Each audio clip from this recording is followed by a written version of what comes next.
In this video, I'm going to show you how to use the WPS button on your Verizon router for secure and easy device pairing.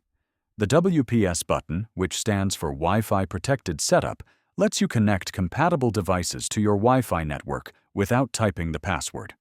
On most Verizon routers, you'll find the WPS button on the back or side of the unit, usually labeled WPS or with two arrows forming a circle. To connect a device using WPS, first make sure the device supports WPS. On that device, start the WPS connection process in its Wi-Fi settings. This is often called WPS push button, or similar. Next, press and hold the WPS button on your Verizon router for about 2 seconds. The WPS light will start blinking, showing the router is ready to pair. Within 2 minutes, your device should automatically connect to the Wi-Fi network. If it doesn't connect, try moving the device closer to the router and repeat the steps. For security, keep in mind that WPS has some vulnerabilities and can be exploited if someone is nearby.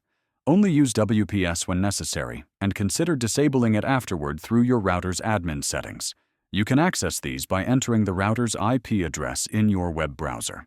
If the connection keeps failing, restart both your router and the device. Also, ensure your device firmware is up to date. Using the WPS button is a quick way to connect devices, but always weigh convenience against security. If this video helped you, please like and subscribe to the channel.